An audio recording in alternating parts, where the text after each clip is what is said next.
बार की बात है, चाणक्यपुरी राज्य से होकर एक बहुत बड़े संत महात्मा गुजर रहे थे। उन्हें एक व्यक्ति दिखा जो उन्हें देखकर छुपने की कोशिश कर रहा था। वो व्यक्ति एक चोर था और चोरी करने के लिए निकला था। चोर ने संत को पहचान लिया था, इसलिए वो संत से छुप रहा था, पर संत ने उसे देख लिया। तुम कौन हो और मुझे देखकर छुप क्यों रहे हो? संत महात्मन, मैं एक चोर हूं और चोरी करने जा रहा हूं। भाई, ये धंधा छोड़ दो। कोई ऐसा काम धंधा करो जिससे तुम्हें किसी को देखकर भय न लगे और ना ही छिपने की जरूरत पड़े। महाराज, मेरे पिताजी एक चोर थे। मुझे सिर्फ यही काम आता है और दूसरा कोई काम नहीं आता। मैं तो पढ़ा लिखा भी नहीं हूं और न ही मेरे पास इतना धन है कि व्यापार कर सकूं। यदि मैं चोरी नहीं करूंगा तो फिर अपने परिवार का पालन पोषण कैसे करूंगा महाराज? चोरी की बात सुनकर संत कुछ क्षणों के लिए मौन हो जाते हैं, फिर बोलते हैं, ठीक है, अगर तुम्हारे पास कोई और काम नहीं है और ये काम करना तुम्हारी मजबूरी है तो तुम बेशक ये काम करो, लेकिन मेरी एक बात मान लो। महाराज, मैं जानता हूं आप बड़े ज्ञानी हैं, मैं आपकी बात जरूर मानूंगा। आप आज्ञा कीजिए। तुम पहले वादा करो कि तुम मेरी बात मानोगे। महाराज, मैं वादा करता हूं, आप जो भी बोलेंगे मैं आपकी उस बात को जरूर मानूंगा। तुम किसी भी परिस्थिति में झूठ मत बोलना, सदा सच बोलना, तुम्हारा कल्याण होगा। अगर मैं झूठ नहीं बोलूंगा तो काम कैसे चलेगा? परंतु अब तो मैंने आपसे वादा कर दिया है, तो कुछ भी हो जाए मैं अपना वादा पूरा करूंगा महाराज। संत अपने रास्ते पर आगे चल देते हैं और चोर भी चोरी करने के लिए आगे बढ़ जाता है। थोड़ी दूर पर उसे एक दूसरा व्यक्ति दिखता है और वो फिर से छुप जाता है। वो व्यक्ति चोर से, तुम कौन हो भाई और इस समय कहां जा रहे हो?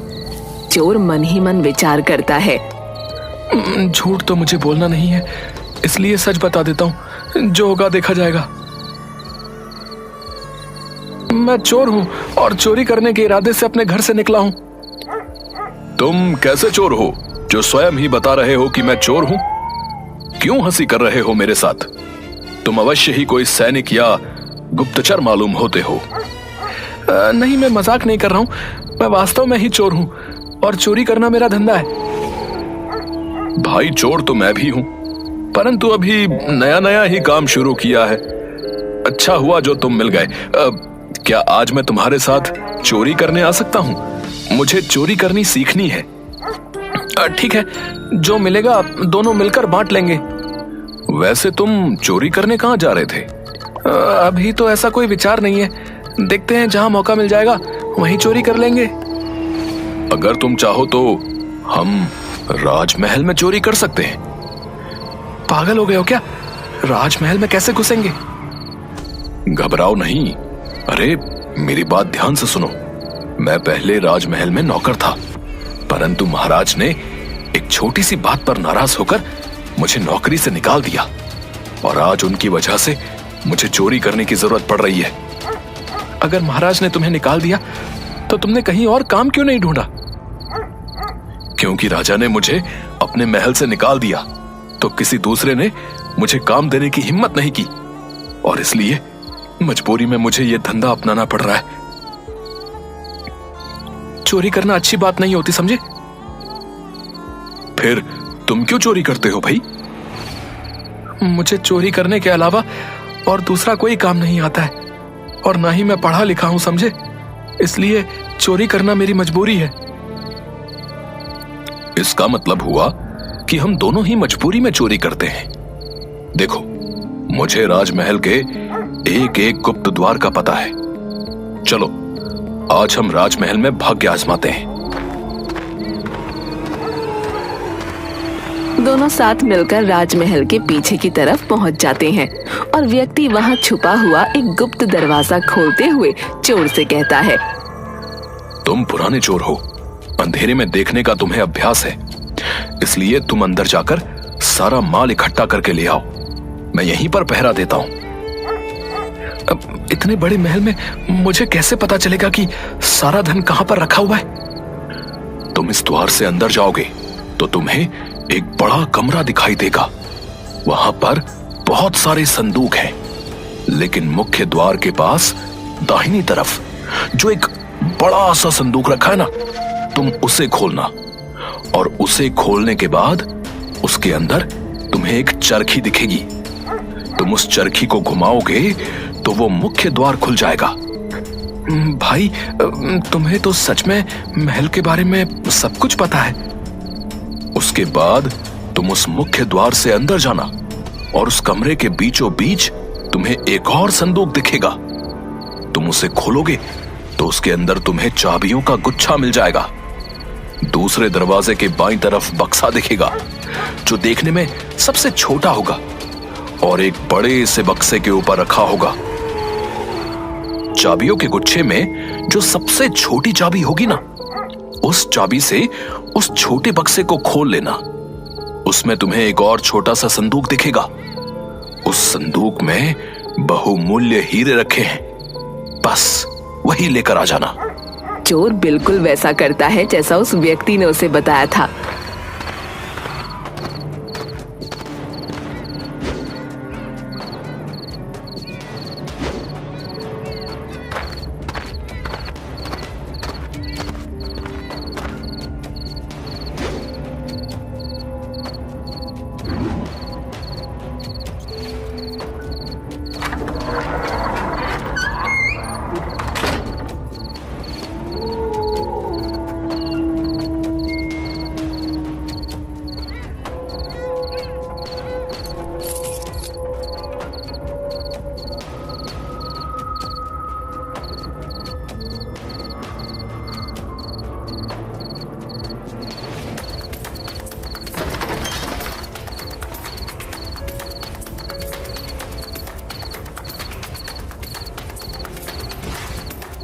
और वो हीरे लेकर वापस आ जाता है।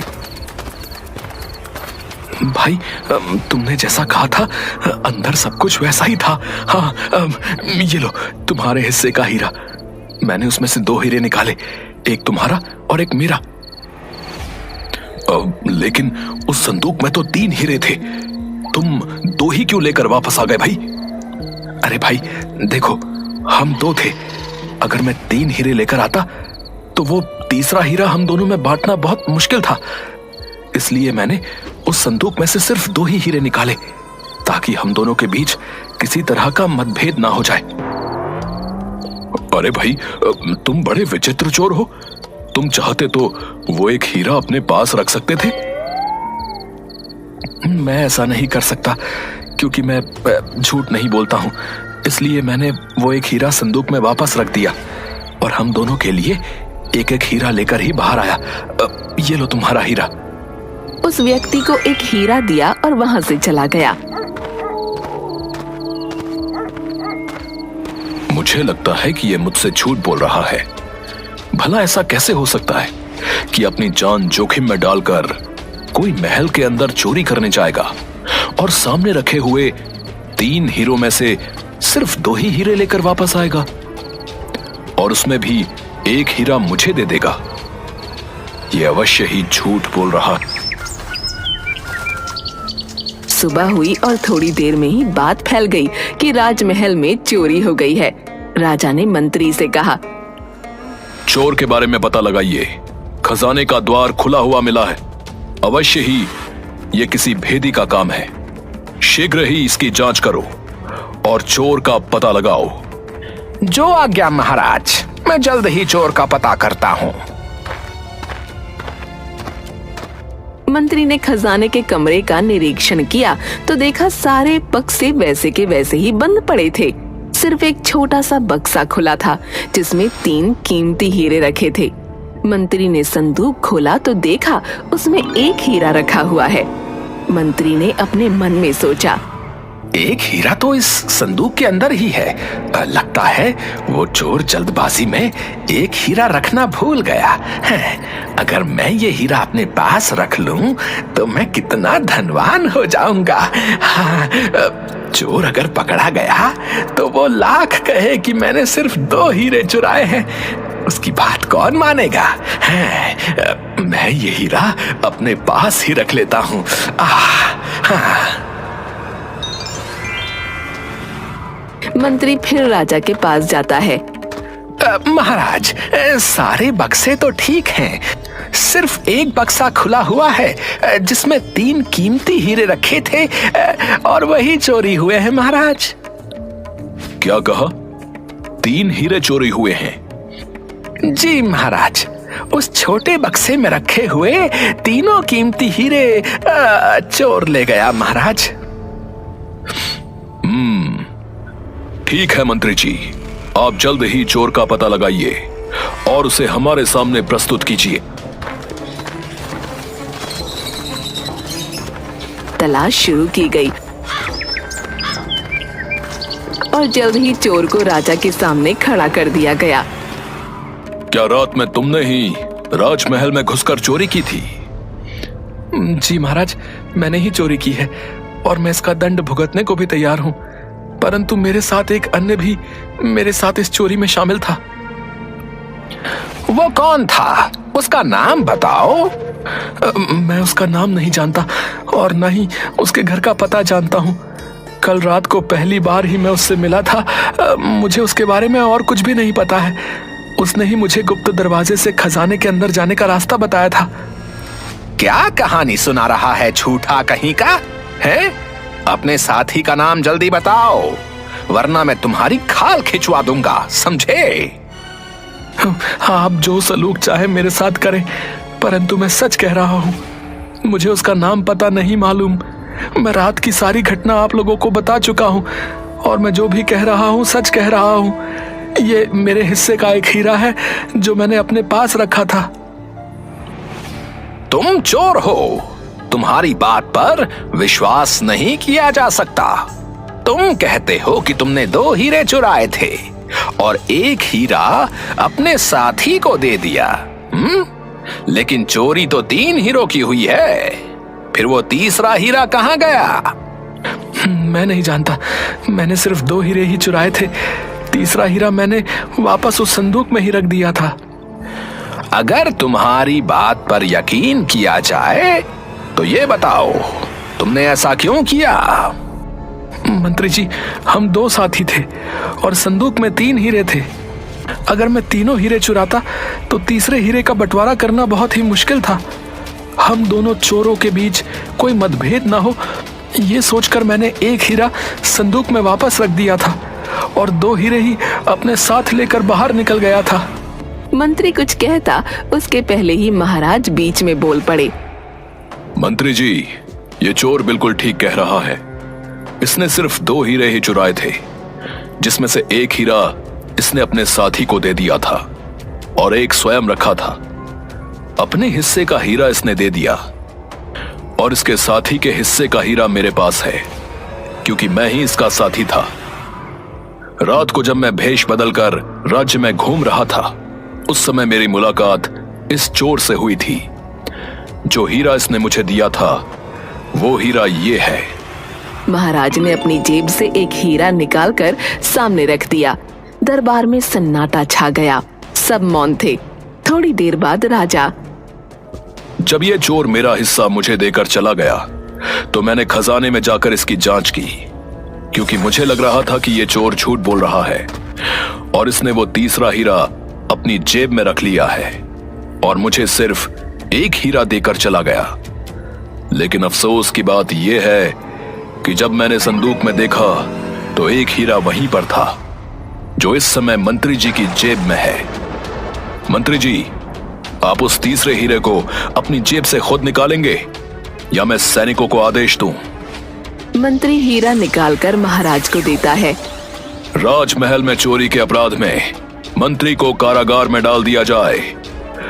और तुम कैसे चोर हो जो चोरी भी करते हो और सच भी बोलते हो? महाराज, मैं एक संत महात्मा से मिला था जिन्होंने मुझसे सदा सच बोलने का वादा करवाया था। क्योंकि मुझे कोई दूसरा काम नहीं आता महाराज, इसलिए चोरी करना मेरी मजबूरी है। मैं तुमसे बहुत प्रसन्न हूं और तुम्हें अपना मंत्री बनाना चाहता हूं। महाराज, आपकी बड़ी कृपा दृष्टि है, परंतु आज मुझे ये मंत्री का पद सिर्फ उन संत महात्मा के वचनों द्वारा ही प्राप्त हुआ है। इसलिए मैं अपने जीवन का कल्याण करने के लिए उन संत महात्मा के पास ही जाना चाहता हूँ और उनकी ही सेवा सुमिरन में अपना बाकी का जीवन व्यतीत करना चाहता हूँ महाराज। उन संत महात्मा से हम भी मिलना चाहेंगे जिन्होंने एक चोर को उसके अवगुण के साथ उसको इतना गुणवान बना दिया। ऐसे संत को हमारे राजमहल में होना चाहिए। यह हमारे राज्य के लिए बहुत ही हितकर होगा। राजा के आदेश पर संत को ढूंढा जाता है।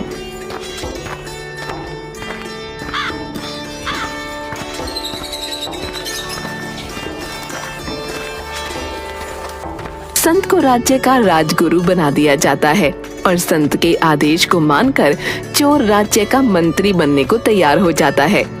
इस तरह संत और चोर दोनों ही उस चाणक्यपुरी राज्य का हिस्सा बन जाते हैं।